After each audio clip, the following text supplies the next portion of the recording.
All right, here's the first 20 things you should do on your Google Pixel 9 Pro Fold. First thing, you might want to change your wallpaper. Press and hold on an empty space on the home screen.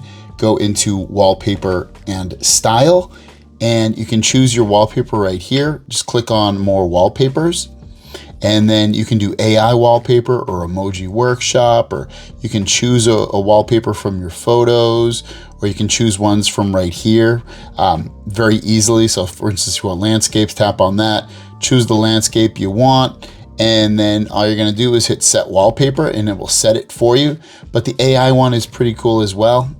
Just to check it out, AI wallpaper, choose the one that you want. You'll choose the category. Maybe you want it to be luminous, and you just change the word that you see in here. So for instance, we can change pink to coral, and then we can choose, what other words can we choose in here? It's only one here. Sometimes it's multiple words. And then hit inspire me, hit let's go, and it will create a wallpaper for you to use. And all you're gonna do, you see these wallpapers, choose the one you like. When you're ready, just hit that checkbox in the top right, and that will change your wallpaper for you. Going back to your home screen, press and hold again, go into home settings. And there's a couple of things in here you might want to do. For instance, you have the swipe to access the Google app. I like that on, so I probably wouldn't change it, but basically that is the screen right here that you have your Google feed. If you want, you can turn that off if you want. Again, just by going into home settings and turning swipe to access Google app off. And then other than that, I probably wouldn't touch too much of anything else in here, but that is one thing you might want to touch. Next, swipe down. Click the gear at the bottom, go to network and internet, tap on internet. It's gonna search down here, and then swipe down to go to network preferences. And where it says notify for public networks, turn that off. That's gonna turn off any notifications you get on your phone letting you know about the private networks or public networks that are around you that are open. You don't wanna probably connect to those anyway. While you're in settings, go to notifications, notification history, turn that on. And basically what this is gonna do is show you any notifications that you missed. You can always come in here, or maybe you swiped them away. They will be right here. You'll have a list. Now that I have it turned on, it's gonna keep a history of the notifications that I've received on my phone. This is great to follow up again with any missed notifications or ones you swiped away. Do you wanna look at them again? Tap on battery on the left, and you're gonna see battery percentage. Turn that on. It's gonna show you battery percentage at the top here. Still under battery, adaptive charging. Turn this off. Now, if you're gonna keep your phone for 100 years or a few years, you might wanna keep it on, but basically it's gonna slow down your charging for your phone because it's gonna adapt to the way you charge your phone. Just turn it off and your phone will charge to 100 as fast as it can. Go on the left again, sound and vibration. And this is where you can control any and all volumes that you see. You get media volume, call volume, ring volume. You can turn any and all those up or off. You got your alarm volume. You have your phone ringtone. So if you want to choose a ringtone, come in here. There's a bunch that you can choose from. They're all free. Find the ringtone that you like. Maybe you're like, oh, I like minimal lullabies, and you choose that, and it will play something for you. I have the sound off, but you can choose it right there. Go back, still under sound and vibration. You're gonna see spatial audio. This is kind of cool. You can have it, basically, it gives you like a wider sound profile, meaning that instead of it sounding like it's in a closed room, it'll sound like it's almost like in a big arena. So you might like that better. So you can turn that on for your speakers and also your wired headphones right here. Going back to sound and vibration, now playing, turn this on. This is a really cool feature. This allows you to pick up any songs that are being played on the radio or anywhere else around you, and it'll keep a history of them. You can even, I'm gonna turn this on right here so that I can show the search button on the lock screen for songs. But basically it'll do that for you, and we can see now playing history. It's heard these songs near me. I don't even know what Sugar Free is. Inside Out? I'm not even sure what that is. Anyways, it heard that song for me, so I can click on it if I want and go into one of my music services to listen to it. Go back to sounds and vibration. And the next one we're gonna go into is vibration and haptics. I'll be honest, I don't really like feeling all the vibrations and stuff, so I turn it off, but you can leave it on if you want. Go back. Sounds and vibrations. Again, you're gonna see default notification sounds. This is gonna be like when you get a text or something like that. Just come in here, choose the one that you want, listen to it. If you're good with it, select it, and then go back. Then you have your alarm sound. Choose your alarm sound, same way you kind of did before. Choose it, the one you like, and select it. And then we're going to go back again. We're going to go to where you can see clear calling. This is a cool one. So basically, to protect your privacy, clear calling does not send audio or conversations to Google. Clear calling works on Wi-Fi calling and most networks not available for 3G networks. So basically, if you turn this on, it's going to make sure that your calls are a little bit clearer. So it's kind of a cool thing to turn on for you. And then all these ones, I don't want to hear dial pad tones when I'm dialing it. Screen locking sounds, I don't want to hear it. Charging sounds and vibration, taps and clicks. I like turning all that stuff on, but if you like keeping it on, feel free to keep all that stuff on.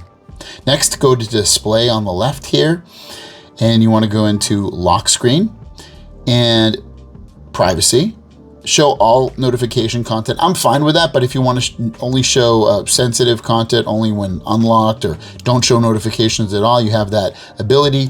Your lock screen, which I'll show you in a minute, you have to turn it on basically, but I'll show you in a second, but basically that's that. You can use device controls without unlocking your phone if you want.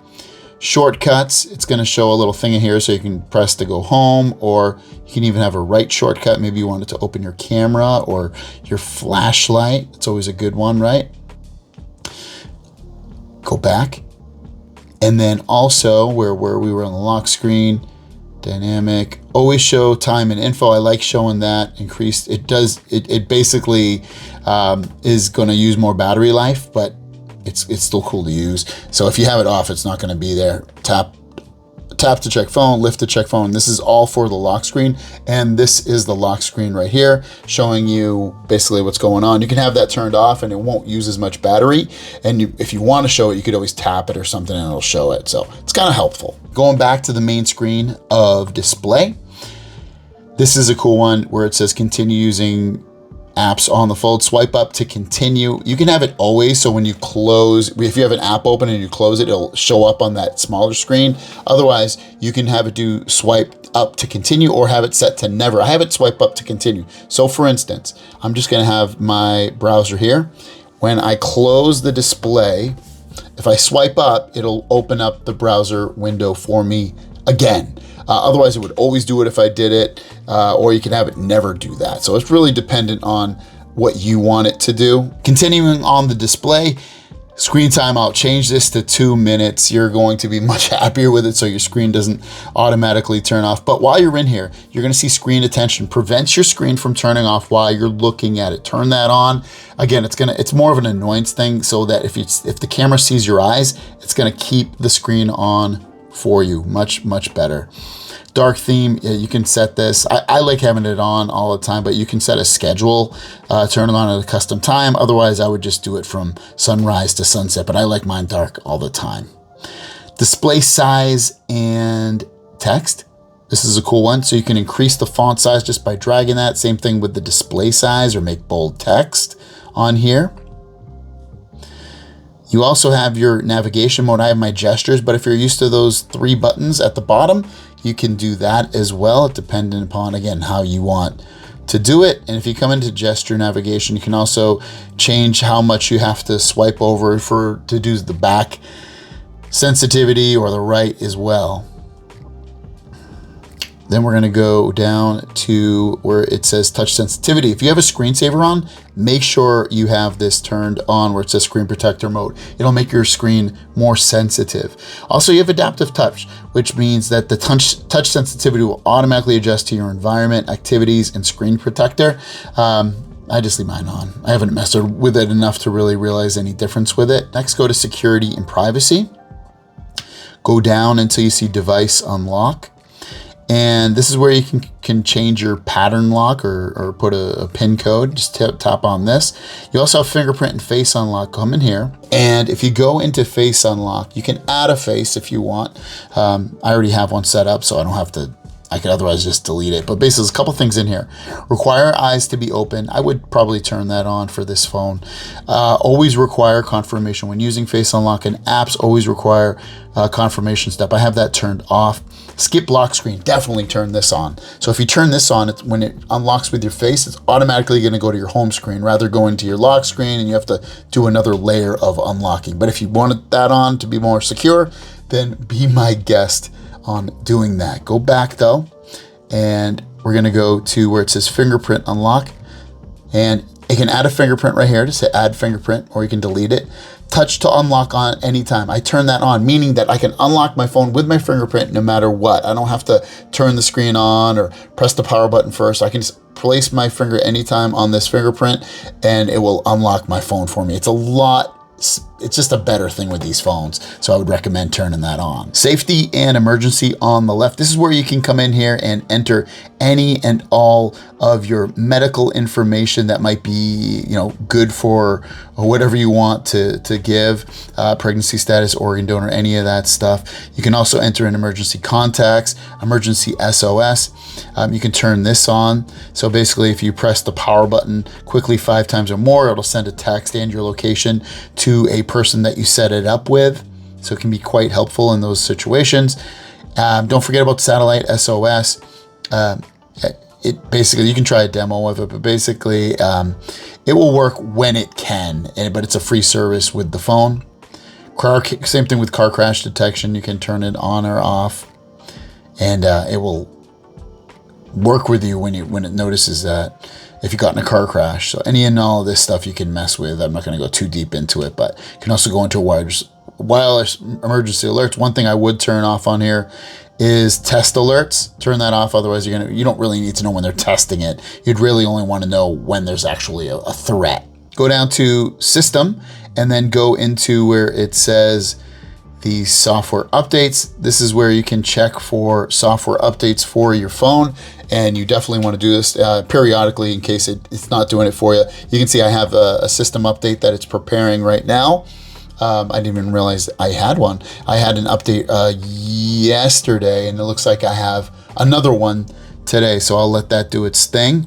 I'll go home now, open up your camera, and go into where it says video. So here's video over here. And if you click the gear on the top right, or bottom left, I should say, you'll see resolution. Change that to 4K. You can also change the resolution. I would just keep it at 4K 30 so you can get good video, and flip the camera around. I think this one only does let's just see, it still does 4K. Does this one do video or what? There you go. I think this one only does 1080p on the front, so it does 4K. Let me close this just to double check. You'll hit the gear, and yeah, so we're set to 4K. So there you guys go. Those are all the things you should do to set up this phone right off the bat. Thanks for watching. Have a great day, and we'll see you down the road. Peace.